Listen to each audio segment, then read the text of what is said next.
여러분 2부 예배 오신 것을 주님의 이름으로 환영합니다. 오늘 우리가 함께 나누려고 하는 말씀의 제목이 하나님의 눈물입니다. 지난주부터 성탄을 향하여서 이제 말씀을 함께 나누고 있는데요. 우리가 지난주에 느헤미야가 어떤 사역을 했는가 하는 것을 함께 나누고, 그리고 하나님께서 그렇게 하신 목적을 살펴보았습니다. 이스라엘이 범죄한 것 때문에 여러 나라 가운데 흩어졌습니다. 그런데 이스라엘이 범죄한 것의 기준은 무엇인가 하면 하나님의 말씀이었습니다. 우리는 이 시대를 살아갈 때도 우리가 선과 악을 구별하는 기준이 무엇인가 하면 하나님의 말씀입니다.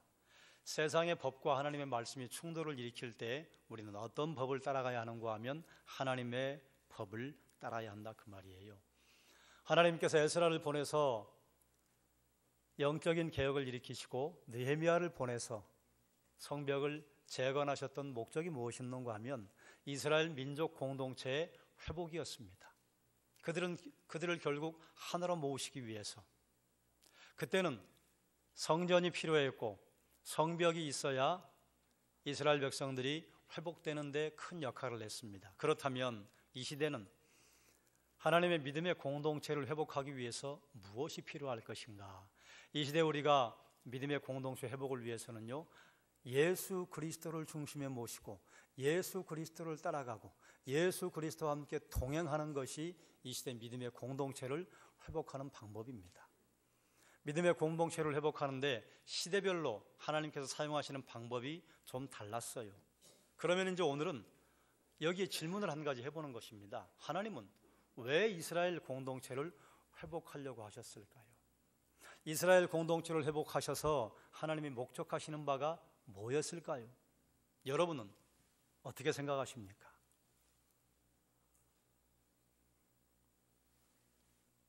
이것을 깨달을 때 하나님의 마음, 하나님의 눈물을 발견할 수 있습니다. 오늘 말씀의 제목이 하나님의 눈물이에요. 하나님은 우리처럼 눈물 흘리는 분이 아니십니다. 그러나 우리가 감정을 가지고 있기 때문에 하나님의 눈물이라고 하는 단어 앞에 서면요, 하나님의 마음을 미루어 짐작하고 깨달아 알 수 있습니다. 느헤미야가 아닥사스다 왕 20년부터 32년까지 12년 동안 예루살렘의 총독으로 있으면서요, 성전 예배를 회복하고 성벽을 재건했습니다. 그리고 12년 임기를 마치고 다시 페르시아로 돌아가요. 왜 그랬는가 하면 왕과 약속한 시간이 12년이었기 때문에 그렇습니다. 그리고 예루살렘이 궁금해서 1년 만에 다시 돌아옵니다.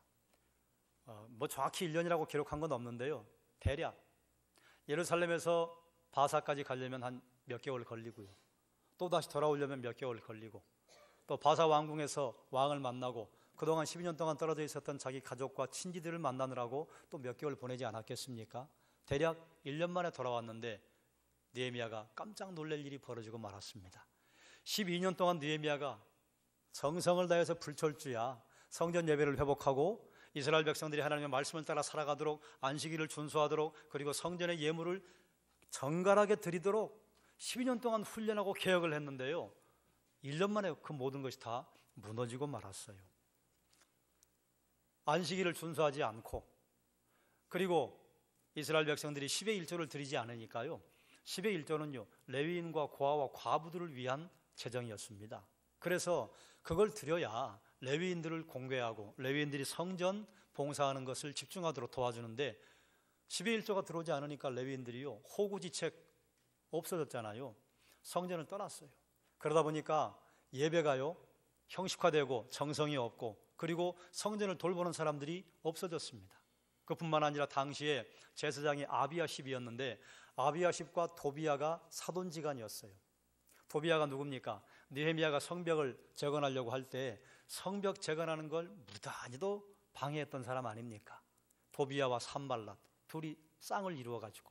그런데 성전 기물들과 성전에 필요한 물건들을 넣어놓은 창고를 비워가지고요 도비야에게 방을 하나 내줘요. 그리고 성전 기물들은 한 대 나가 있고. 그래서 느헤미야가 돌아와서 다시 개혁을 시작합니다.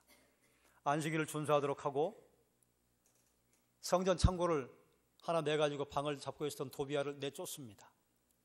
그리고 이미 와보니까 또 이방 여인들과 혼인을 해서 자녀들이 태어났는데 자녀들이요 아람 말은 하고 모압 말은 하는데 히브리 말을 못해요. 엄마들이 이방 여자이다 보니까 히브리 말을 가르치지 않은 거예요. 그래서 강제로 이혼을 시켜서 내쫓습니다. 또 레위인들을 다시 돌아오게 하고 10의 1조를 바치게 하고. 그런데 이렇게 하면 뭐합니까? 느헤미야가 영원 무궁토록 영생하는 사람이 아니잖아요. 에스라도 죽고 느헤미야도 죽었습니다. 두 민족의 지도자가 죽으니까요 또다시 이스라엘 백성들이 예전 모습 그대로 갑니다. 이스라엘 백성들이 바벨론에서 특별히 훈련한 게 있어요. 우상 숭배는 절대로 안 된다. 우리 조상들이 쫓겨났던 것이 우상 숭배 때문이다. 그래서 우상 숭배는요 어떻게든지 안 하려고 합니다. 그런데 우상 숭배를 하지 않으면서 그 다른 것까지 함께 맞물려서 잘 돌아갔어야 되는데 안식일을 번거롭게 여겨요. 안식일날 일해야 되는데 장사해야 되는데 안식일이 돌아와요. 그래서 내놓고 이야기합니다. 아이고 이게 얼마나 번거로운 거. 일주일 일을 하다가 안식일날 쉬어야 하잖아요. 그리고 그날 성전에 모여야 해요. 성전에 모이는 게 번거롭다 그 말이에요.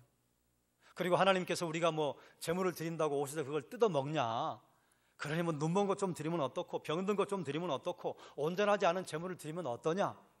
처음에는 이걸 대단히 두려운 마음으로 이런 제물을 드렸는데 뭐 그러고 보니 뭐 아무 일도 없어요. 그래서 눈먼 거, 병든 거, 다리 저는 거, 하나님께서 말씀하셨잖아요. 흠이 없는 거, 점도 없는 거, 정결한 예물을 갖다 드리라고 했는데 뭐 대충 드리는 거예요. 이때 누구를 보내시느냐? 말라기 선지자를 보내십니다. 이때 하나님께서 말라기 선지자를 보내서 이스라엘 백성들에게 말씀을 다시 하시는 거예요. 아브라함을 불러서 1500년 동안 선민 교육을 했는데도 하나님과 이스라엘 백성들과의 관계가요 도무지 나아지질 않습니다. 천년세월이 가는 동안 하나님께서 모세가 기도하고 하나님의 종들이 기도할 때요 이스라엘 백성을 징계하려고 하는 뜻을 계속해서 돌이키셨어요. 그런데 하나님께서 예레미야를 통해 뭐라고 말씀하는가 하면 야야 이제 내가 지쳤다. 여러분 하나님도 지칠 수 있을까요? 하나님 지치는 분이 아닙니다. 하나님 뭐 6일 동안 세상을 창조하시고 아이고 허리야 그래서 일주일 만에 쉬어야 되겠다 그래서 안식하신 게 아니에요. 안식일은 우리를 위해 하나님께서 쉬라고 우리에게 허락하신 하나님의 사랑의 표현입니다. 돈을 벌겠다고 안식일날 쉬지 않고 일주일 내내 일을 하면요 한 40년은 버틸지 몰라요. 그런데 쉬어야 할 때 쉬어주지 않으면요 몸이 어긋납니다. 아이고 일주일 만에 쉬는 거 그거 너무 어렵다. 한 10일 만에 쉬자. 이게 한참 산업혁명이 시작이 될 때에 영국에서 일어났던 러시아에서 일어났던 사건 아닙니까? 한 10일 만에 일을 하면 능률이 더 오를 줄 알았어요. 그런데 더 떨어져요. 그래서 다시 6대1로 돌아왔습니다. 하나님이 사람을 위해 주신 법이에요. 그런데 하나님께서 지치셨대요. 예레미야 15장 6절에 뭐라 말씀하시는가 하면 여호와께서 이르시되 내가 나를 버렸고 이스라엘이 하나님을 버렸어요. 내게서 물러갔으므로 내게로 내 손을 펴서 너를 멸했다. 이는 내가 뜻을 돌이키기에 지쳤음이로다. 이스라엘 백성들에게 돌아오라고 말하고 이스라엘 백성들에게 사랑한다고 말해도 이스라엘 백성들이 계속 주를 향해 돌아오는 게 아니라 멀리 떠나가요. 그래서 말라기에는 하나님과 이스라엘 백성들과의 대화가 있지 않습니까? 예전에 우리가 말라기 강좌를 할 때 그때 여러분 들은 기억이 있을 텐데 다시 한번 생각해 보십시오. 하나님께서 이스라엘 백성들에게요 내가 너희를 사랑했다 말씀했어요. 그러니까 이스라엘 백성은 뭐라고 하는가 하면 우리를 사랑하셨어요? 어떻게 해요? 하나님께서 이스라엘 백성들에게 아들은 아비를 공경하고 종은 주인을 공경하는 법인데 너희는 나를 두려워하지 않는다. 도대체 왜 그러냐? 그러자 이스라엘 백성들이 뭐라 합니까? 우리가 어떻게 주를 멸시했는데요? 이만하면 됐지. 왜 우리가 주를 멸시했다고 말씀하시는 거예요? 하나님께서 또 말씀하셨어요. 너희가 나에게 더러운 떡을 드리고 있다. 그러니까 이스라엘 백성들이 뭐라고 하는가 하면 우리가 어떻게 더러운 떡을 드렸는데요? 또 하나님께서 이스라엘 백성들에게 말씀하셨어요. 너희의 악행 때문에 너희 손에서 봉헌물을 받고 싶지 않다. 이게 무슨 말씀인가 하면 당시에 이스라엘 백성들의 지도자들이 악행을 서슴지 않았습니다. 그래서 고아와 과부를 돌보라고 하는 것이 하나님의 말씀이었는데요, 고아와 과부를 돌보지 않고 오히려 그들을 학대하고 이스라엘 백성들에게 돈을 빌려줬는데 돈을 갚지 못하면 그 자녀들을 종으로 삼았어요. 그래 이스라엘 백성들이 성전을 향해서 눈물로 그리고 수고로 하나님에게 기도를 올리는 통에 성전이 눈물과 수고로 온통 뒤덮여졌다. 내가 너희 손에 봉헌물을 받을 수가 없다. 그러니까 이스라엘 백성들이 또 왜요? 아니 드리는 예물은 좀 받아 잡수시지 왜요? 하나님께서 이스라엘 백성들에게 또 말씀하셨어요. 너희가 말로 여호와를 괴로우시게 한다. 여러분, 말로 여호와를 괴로우시게 한다는 게 뭘까요? 하나님께서 이스라엘 백성들에게 십계명을 주실 때에 여호와의 이름을 가벼이 여기지 말아라. 여호와의 이름을 가벼이 여기는 자를 내가 죄 없다 하지 않겠다. 예전에는 우리가 아버지의 이름을 말할 때 함자를 뭐 박자, 판자, 국자 쓰십니다 이렇게 말했잖아요. 아이고 뭘 그렇게 형식적으로 해야 할 필요가 있습니까? 그게 형식이에요? 아니에요. 형식 안에 내용이 있습니다. 이스라엘 백성들이 하나님의 이름을 부를 때요, 여호와의 이름을 부르는 것조차도 죄송스러워서 감히 여호와라고 부르지 못하고 쓰기는 이흐예흐라고 쓰는데 읽기는 아도나이로 읽었다 그 말이에요. 안 불렀어요. 그런데 아무 때나 여호와라고 부르고 그리고 하나님의 이름을 아무 때나 말해요. 그래서 예수님 오실 때는 어떻게 됐습니까? 성전에 금을 두고 맹세하면 아이고 그래 그 맹세가 진짜네. 그런데 하늘에 하나님을 두고 맹세하면 그런 맹세가 어디 있어? 성전의 금보다 하나님의 이름이 못한 것이 되어버리게 되었다 그 말입니다. 완악한 말로 여호와를 괴로우시게 했어요.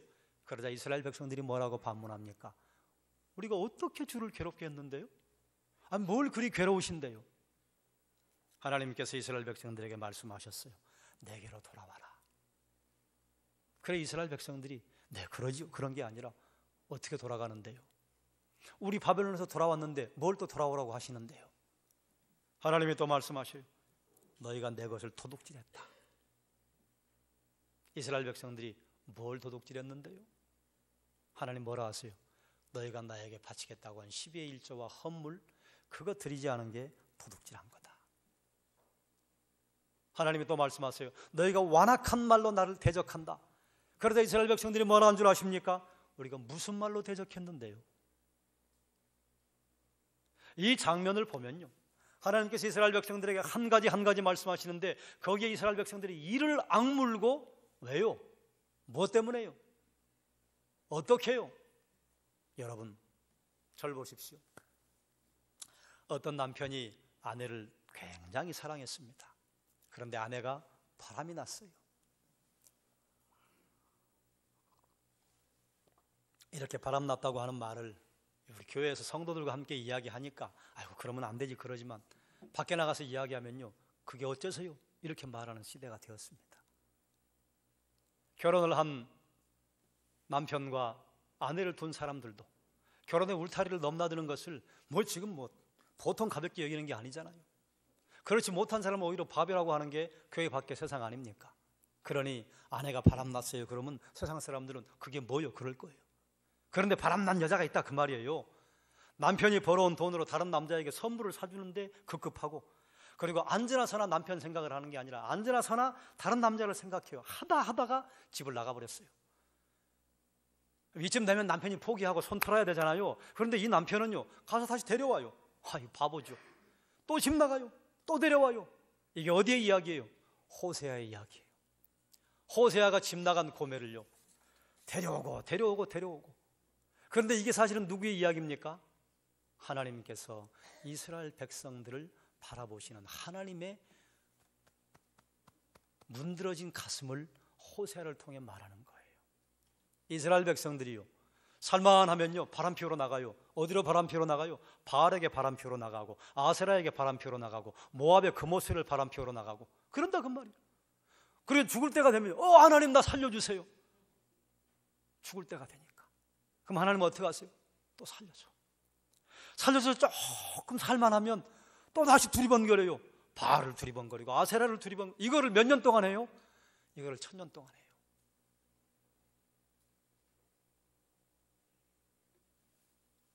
하나님이 2000년간 이스라엘 백성들을 사랑하셨습니다. 아브라함을 부르신 게 BC 2000년이에요. 그리고 1500년에 모세를 통해서 출애굽시키시고 포로에서 돌아온 게 BC 600년경, 500년경입니다. 그리고 지금 말라기 선지자예요. 2000년 동안 하나님을 사랑하시는데요, 이스라엘이 이러는 거예요. 언제 사랑했는데요? 왜 사랑하셨어요? 우리가 뭐 사랑해달라고 했어요? 여러분 중에는 그런 말을 듣는 분이 없기를 제가 바랍니다만, 이런 말 들으면 부모님은 그냥 두 다리가 풀리고 가슴이 먹먹해지고 할 말이 없잖아요. 너 왜 그러냐? 그러면 언제 놔달라고 했어요, 제가? 이런 말 하면요, 부모는 할 말이 없어집니다. 하고 싶은 말이 있죠. 내가 낳고 싶어 난 줄 알았냐? 그런데 그 말 못해요. 지금 이스라엘 백성들이 하나님에게 하는 게 이거예요. 뭐 우리 언제 구해달라고 했어요? 왜 바벨론으로 쫓아보내놓고 다시 돌아오게 한 다음에 돌아오라고 하는 말은 그건 도대체 뭡니까? 나는 사랑받은 기억이 없어요. 이게 이스라엘이 하는 말이에요. 이 말을 들었을 때 여러분, 하늘 아버지 하나님 마음이 어땠겠습니까? 그 가슴이요, 그냥 대못이 꽉 박혔을 거예요. 하나님이 피눈물을 흘렸을 것 같아요. 하나님 가슴에 대못이 박힌 자리, 하나님 눈에 피눈물 나는 자리가요, 말라기입니다. 그러니까 하나님께서 말라기 선지자를 통해서 말씀하신 이후에요, 말이 사라져요. 하나님이 얼마나 말이 많은 분이었는 줄 압니까? 얘들아 돌아와라. 그렇게 하면 안 된다. 그렇게 하면 너희를 벌받는다. 계속해서 보내세요. 그런데요, 말라기 선지자를 통해서 얘들아 내가 너 사랑한다. 돌아와라. 왜 그러니? 그랬더니요, 언제요? 어떻게 해요? 왜요? 누가 사랑해달라고 그랬어요? 그러니까 하나님이요, 할 말이 없으셨어요. 400년 동안 입을 닫으셨습니다. 400년 동안 하나님 눈에 저는 피눈물이 흘렀다고 생각해요. 여러분, 이게 이스라엘의 이야기입니까? 우리가 예수 그리스도에게 구원받은 다음에 우리는 하나님을 얼마나 말을 막아버리는 경우가 많이 있습니까? 어쩌면 하나님께서 우리를 향해서 침묵하시고 할 말이 없어서, 때로는 하나님께서 눈물을 흘리시고, 부모가 자식을 볼 때 그러지 않아요? 때로는 부모님이 해주고 싶은 말이 있는데 요즘 자녀들이 부모님 말을 어디 제대로 알아먹습니까? 또 지식은 많이 들어가지고 뭐 나보다 더 모르시면서 뭘 그런 걸 다 일일이 간섭하시냐고 부모님에게 이런 못된 말을 하잖아요. 그럼 부모님은 어떻게 해요? 할 말이 없죠. 기도하시는 부모님은 어떻게 합니까? 기도하는 수밖에 없죠. 그리고 기다리는 수밖에 없죠. 하나님이 우리를 향해서 그러실 때가 있다 그 말이에요. 침묵하실 때가 있고 눈물을 흘리시면서 그저 기다리실 때가 있다 그 말이에요. 자, 그러면 이스라엘 백성들이 왜 하나님에게 사랑받은 적이 없다고 말을 할까요? 이스라엘 백성들이 하나님에게 매를 맞았습니까? 안 맞았습니까? 매를 맞았어요. 적게 맞았습니까? 많이 맞았습니까? 많이 맞았어요. 그러니까 이러는 거예요. 이사야 4장 1장 4절과 5절 함께 읽겠습니다. 슬프다 범죄한 나라요, 허물진 백성이요.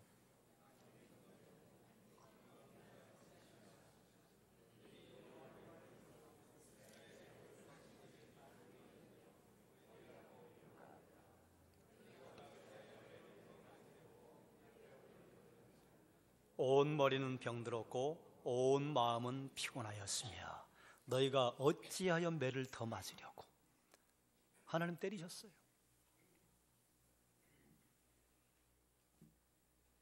그러니까 하나님이 사랑한다고 하니까요, 그러는 거예요. 사랑하면 우리를 왜 아수르로 쫓아보내셨어요? 사랑하면 우리를 왜 바벨론으로 쫓아보내셨어요? 사랑한다면 우리를 왜 예루살렘으로 보내셔가지고 이렇게 힘들게 하세요? 사랑한다면 왜 하나님 더 보호해 주지 않고 이렇게 하세요?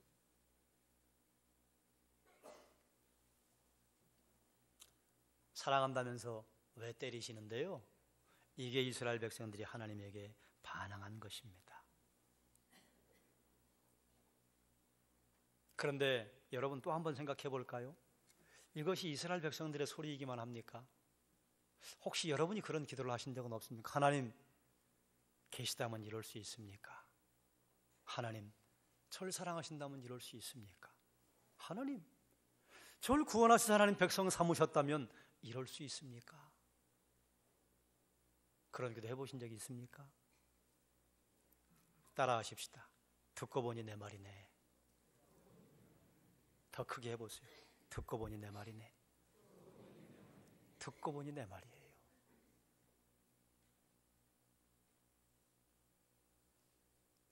모든 부모들은 자녀를 낳으면 행복도 있고 기쁨도 있고 감사도 있지만 가지 많은 나무에 바람 잘 날이 없다고, 또 일정한 시간이 지나면 모든 부모님들이 하나같이 자녀 때문에 얼마나 가슴앓이를 합니까? 하나님이 이 땅에 60억의 인구를 만들어 놓으시고 이 땅에 살다 간 사람만 포함한다면 약 200억에서 300억이 된다는데, 그 수많은 사람들이 하나같이 예수님에게 하나님의 마음을 시원하게 해드리는 사람이 성경에 몇 명이나 됩니까? 예수님 빼고는 아무도 없습니다. 그러면 그 모든 사람들이 하나같이 예수님에게, 하나님에게 왜 사랑하는데요? 내가 교회 안 다녔다면 이런 일을 안 당할 텐데 왜 부르셨는데요? 내가 예수 믿지 않았다면 이런 일 당했을 때 예전 같으면요 그냥 한 방 팍 쳤을 텐데 날 왜 부르셨는데요? 그럴 때 하나님, 그래 미안하다 이렇게 말씀하실까요? 그저 바라보고 눈물만 흘리실까요? 하나님의 사랑은 어떤 것일까요? 고대 그리스의 사랑을 네 가지로 구분을 했어요. 아가페, 스토르게, 필리아, 에로스. 아가페는 하나님께서 조건 없이 무조건적으로 주시는 사랑이다. 스토르게는 부모님의 사랑이다. 필리아는 형제와 친구들 간의 우정의 사랑이고, 에로스는 남녀 간에 서로 뜨겁게 사랑하는 육체적인 사랑이다. 그래서 우리도 그렇게 알고 있어요. 하나님 우리를 사랑하시는 것은 아가페라, 그리고 스토르게나 필리아나 에로스는 인간들의 사랑이다라고 생각을 해요. 그런데 정말 그럴까요? 그래서 우리는 이렇게 생각합니다. 하나님 우리를 아가페로 사랑하시고 그 외의 사랑은 우리 인간들의 것이고. 그러면 성경도 그렇게 얘기하면 그런 거예요. 그런데 여러분, 혹시 여러분이 인터넷이나 컴퓨터를 통해서 성경의 원어들을 볼 수 있다면 한번 확인해 보십시오. 성경은요, 신약에서 사랑을 말하는 건 몽땅 다 아가페예요. 구약에서 사랑을 말하는 것은요 아하브라는 건데요, 이걸 번역한 게 아가페예요. 하나님이 우리를 사랑하시는 것도 아가페 하신다고 말씀하셔요. 아내들은 남편을 사랑하라고 하는 것도요, 원어를 보면요 아가페 하라고 그래요. 내 형제를 사랑하는 것도 하나님 뭐라고 말씀하시는가 하면 아가페 하라고 말씀하세요. 친구 간에 사랑하는 것도 아가페 하라고 말씀하세요. 성경이 말씀하시는 사랑은요 필리아, 스토르게 이런 거 없어요. 모두 아가페예요. 그러니까 아가페 안에 필리아가 있는 겁니다. 그래서 하나님께서 우리를 친구라고 부르시잖아요. 너희를 내 벗이라. 우리를 친구처럼 사랑하시는 거예요. 아가페 안에 스토르게가 있는 겁니다. 그래서 하나님께서 우리를 아버지처럼 사랑하시는 거예요. 이사야 45장에 보면요 내가 너희를 어머니처럼 사랑한다. 아가페 안에 에로스가 들어있는 것입니다. 그래서 하나님께서 우리를 질투하시기까지 사랑하시는 거예요. 그래서 하나님께서 이스라엘의 하나님을 떠나고 버리면요 질투하시는 거예요. 하나님 질투하시기까지 우리를 사랑한다 말씀하셨잖아요. 그러면 예수님도 우리를 질투하실까요? 질투하지 않으실까요? 누가복음 10장 37절 함께 읽겠습니다. 아버지나 어머니를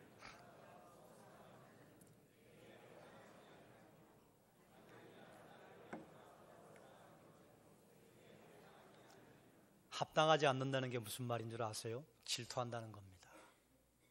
예수님도 질투하세요.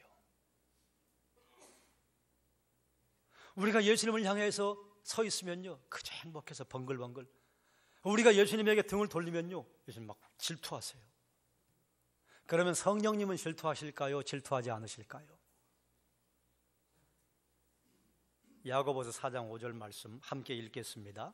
너희는 하나님이 너희 속에 거하게 하신 성령이 시기하기까지 사모한다 하신 말씀을 헛된 줄로 생각하느냐. 시기한다고 그랬어요. 그게 질투예요. 에로스는 인간의 것 아니에요. 하나님의 거예요. 필리아, 형제 간의 우정, 친구 간의 우정, 그거 사람의 것 아니에요. 하나님의 겁니다. 서로에게 부모의 사랑, 그건 부모에게만 있는 거예요. 아니요, 하나님의 것이에요. 하나님의 부모에게 그 사랑을 주셨고요, 하나님의 형제에게 그 사랑을 주셨고요, 하나님의 남녀에게 그 사랑을 부어주신 것입니다. 아가페는 모든 사랑을 포함하는 단어예요. 그래서 하나님께서는 우리를 부모같이 사랑하시고 친구같이 사랑하시고 애인같이 사랑하시는 것입니다. 이스라엘 백성들이 나를 사랑하노라 말씀하시는 하나님에게요, 이를 악물고 대들었어요. 그들에게 하나님께서 주신 답이 무엇이냐? 400년 동안 침묵하시고 허허 할 말이 없네. 그러고 계시다가 하신 말씀이 무엇이냐? 그게 요한복음 3장 16절입니다. 함께 암송해 볼까요? 하나님이 세상을 이처럼 사랑하사 독생자를 주셨으니 이는 그를 믿는 자마다 멸망하지 않고 영생을 얻게 하려 하심이라. 아멘. 어떻게 사랑하냐고? 독생자를 주기까지 사랑한다. 언제 사랑했느냐고? 독생자를 보낼 때 그때 내 사랑의 최고야. 뭘 사랑했느냐고? 너에게 영생을 주기 위해 사랑했다. 이걸 다른 제자들은 못 봤어요. 누가 이걸 발견했느냐? 사도 요한은 발견했어요. 아, 사랑이로구나. 요한복음에 보면요, 몽땅 사랑이에요. 요한 1서, 2서, 3서, 요한계시록에도 몽땅 사랑이에요. 4,000년 동안 구약 역사에 이스라엘 백성들을 향한 하나님의 답이 무엇이냐? 그게 요한복음 3장 16절입니다. 아니, 그게서야 아니라 이 땅에 하나님께서 만들어 놓으신 전 인류를 향한 하나님의 답이 무엇이냐? 하나님 어떻게 우리를 사랑하셔요? 왜 사랑하셔요? 무엇 때문에 사랑하셔요? 언제 사랑하셔요? 그에 대한 답이요, 요한복음 3장 16절이에요. 그래서 예수님이 이 땅에 오셔서 하시는 말씀이요, 얘들아, 하나님이 여러분을 사랑하신단다. 요한복음 15장 9절 함께 읽겠습니다. 아버지께서 나를 사랑하신 것 같이. 아멘. 아버지께서 나를 사랑하셨다. 그래서 나도 너희를 사랑한다. 하나님의 사랑이시라고 하는 것을요, 이스라엘 백성들에게 알려주시는 게 하나님의 사역이었습니다. 그럼 주님께서 우리에게 주신 사랑은 어떤 것이었는가? 요한복음 15장 13절 함께 또 읽겠습니다. 사람이 친구를 위하여 자기 목숨을 버리면 이보다 더 큰 사랑이 없나니. 이보다 더 큰 사랑이 있다? 없다? 없다. 친구를 위해 목숨을 버린 사랑. 그런데 이 친구가 쓸만한 친구예요? 세상에 몹쓸 친구예요? 세상에 아무짝에도 쓸모없는 친구예요. 하나님께서 우리가 아직 죄인 되었을 때에 그 아들을 우리를 위하여 보내사 우리 죄를 사하시고 우리를 모든 불의에서 깨끗하게 하시기 위하여 그 아들 예수 그리스도 십자가에 죽게 하셨어요. 간혹 의인을 위해 죽는 사람이 있으나 악인을 위해 죽겠다고 하는 사람은 없어요. 다른 사람을 살인한 사람을 위해 내가 죽겠습니다, 그런 사람은 없어요. 그런데 우리가 그렇다 그 말이에요. 친구를 위해 목숨 버린 하나님의 사랑. 하나님의 본질이 사랑입니다. 여러분, 그것을 믿으십니까? 옆에 있는 분에게 말씀하시 보십시오. 하나님 사랑이십니다. 여러분, 하나님의 사랑이신 걸 믿으십니까? 아멘이요. 자, 여러분 한번 생각해 볼까요? 사랑에 충만한 어떤 남자가 있어요. 내가 사랑이 너무너무 충만해. 그런데 여자가 있으면 사랑을 표현할 수 있어요, 없어요? 있으면 표현할 수 있어요. 근데 없으면요, 무인도 가서 세상의 모든 여자를 사랑할 수 있어. 그런데 무인도 가서 혼자 사랑할 수 있습니까, 없습니까? 못해요. 하나님의 사랑이시라고 그랬어요. 그래서 아담과 하와를 왜 만드셨어요? 사랑하시기 위해. 그래서 창세기 1장에 보면요, 하나님께서 서늘할 때 에덴 동산에 찾아오셔요.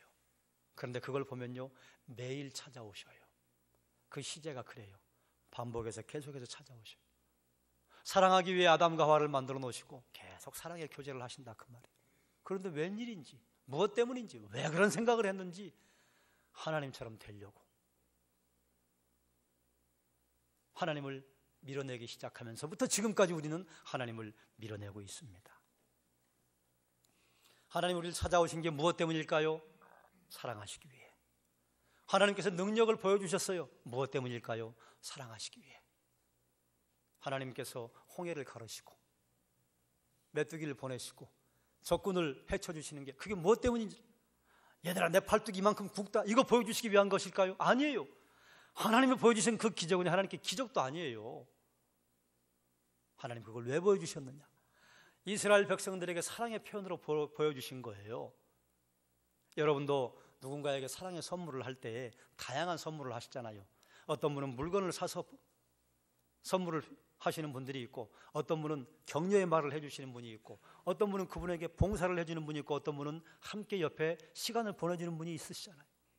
하나님께서 이스라엘 백성들에게 능력을 보여주시는 것, 하나님께서 여러분의 인생에 함께 하셔서 여러분의 인생에 능력을 보여주시는 것 무엇 때문이냐? 사랑하시기 위해.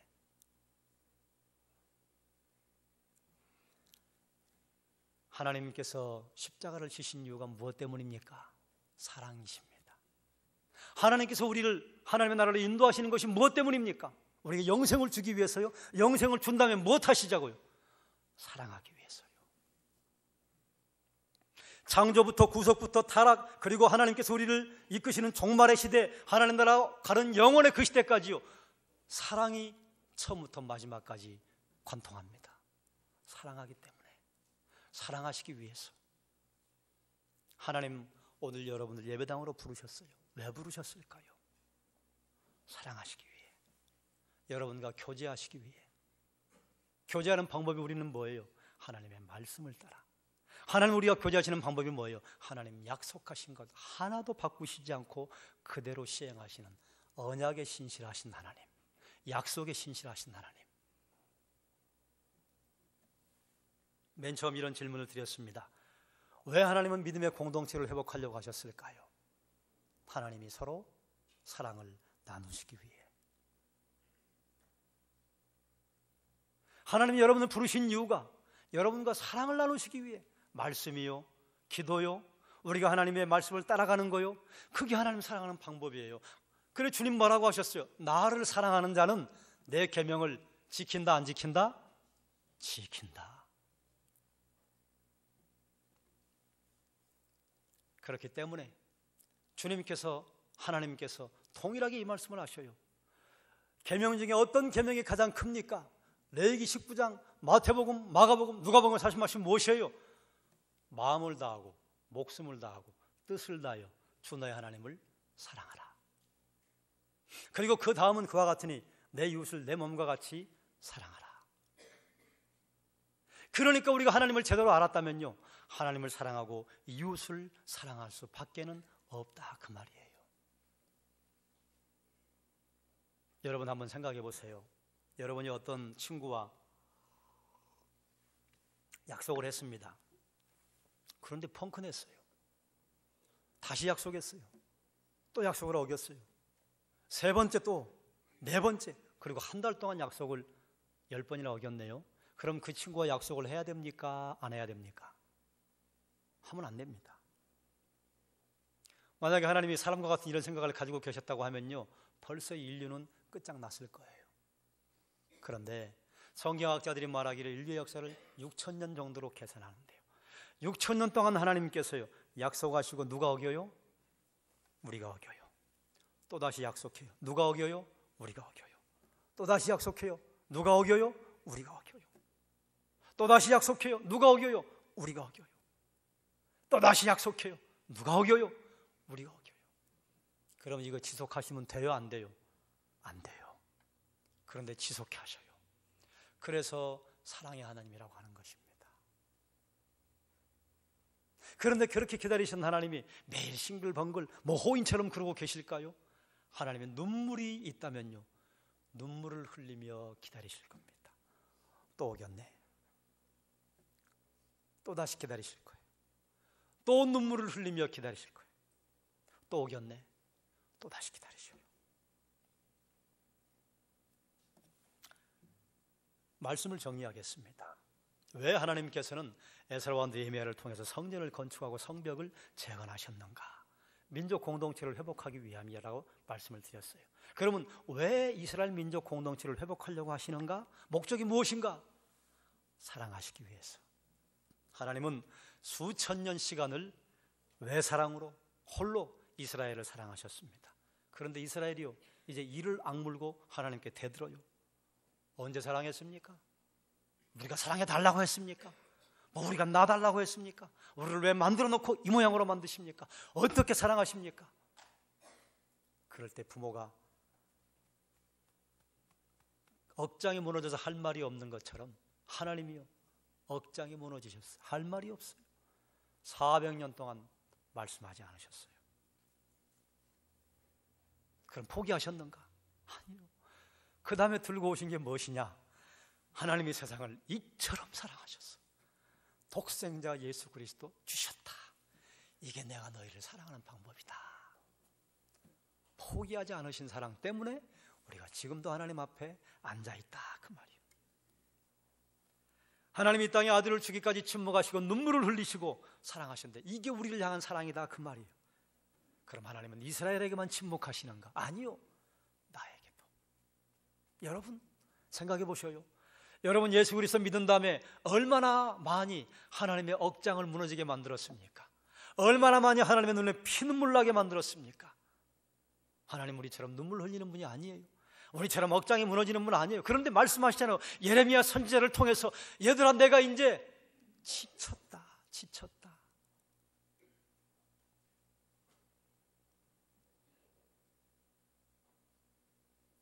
그리고 마지막에 주신 답이 뭡니까? 그 십자가입니다. 그래서 인류의 해답이 십자가라고 하는 거예요. 인류 역사의 하나님의 최종적인 답이 십자가라고 하는 것입니다. 그럼 지금도 우리에게요, 우리가 하나님을 침묵하지 않게 만들고 하나님은 눈물 흘리지 않게 만든다고 한다면 그럼 십자가는 우리 게 아니어도 괜찮아요. 그러나 지금도 우리는 여전히 하나님을 침묵하시게만 만들고 하나님에게 눈물을 흘리게 만든다, 그 말이에요. 하나님의 답이 뭡니까? 십자가입니다. 우리를 향한 하나님의 침묵, 우리를 향한 하나님의 눈물의 마지막이 십자가예요.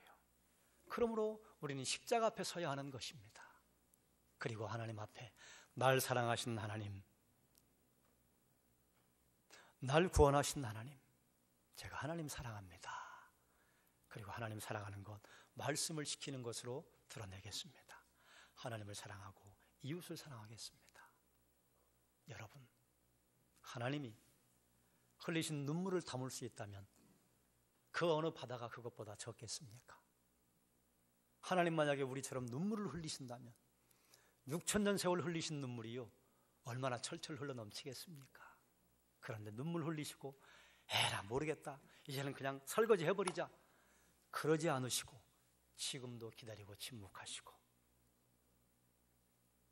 지금도 여전히 사람들은 십자가 앞에 서야 합니다. 지금도 여전히 주님이 오시는 게 필요합니다. 여러분은 하나님의 눈에 눈물을 흘리게 하는 분이요, 아니면 웃음을 주시는 분이요? 생각해 보시고 하나님 앞에 기도하시기 바랍니다. 기도하겠습니다. 하나님, 이스라엘 백성들이 에덴에서부터 하나님 가슴에 못을 박고, 아니요, 인류가 그러기 시작했죠. 그 자리에 제가 있었지요. 이스라엘 백성들이 아브라함 이후부터 하나님께서 정말 보잘것없고 작은 민족 불러서 세계 모든 민족이 뛰어나게 만들었더니 하나님에게 드디어는 대들기 시작합니다. 우리 팔뚝이 이만큼 굵은데 그만하시지요. 우리를 언제 사랑했습니까? 어떻게 사랑했습니까? 무엇을 사랑했단 말입니까? 하나님께서 죄인에 불과한 우리를 부르셔서 하나님의 자녀 삼으시고 세계 모든 민족 위에 뛰어나게 만들어 주었더니 급기야 우리도 하나님 앞에 대들기 시작합니다. 어떻게 사랑하시는데요? 왜 사랑하시는데요? 언제 사랑하시는데요? 우리를 왜 만드셨는데요? 우리가 놔달라고 했습니까? 하나님, 말라기 선지자를 통해 물으셨던 질문이 사실은 우리에게 던지는 하나님의 질문이기 때문에 우리는 하나님 앞에 설 때 그저 두렵고 떨리는 마음으로 설 수밖에 없습니다. 여전히 지금도 우리에게는 십자가가 필요하고 여전히 이 시대 이 인류에게는 십자가가 필요합니다. 하나님의 최종적인 답이고 하나님의 최종적인 사랑의 표현이기 때문에 그렇습니다. 하나님, 우리가 예수 믿은 다음에 우린 과연 주님의 입가에 미소를 띠게 만들었는지 아니면 여전히 주님의 눈물에 피눈물이 흐르게 만들었는지 우리를 하나님께서 불쌍히 여겨 주시옵소서. 그리고 다시 한번 십자가 앞에 서게 하시고 다시 한번 주님의 인도하심 따라가게 하여 주시옵소서. 예수님의 이름으로 기도드립니다. 아멘. 찬송가 290장입니다.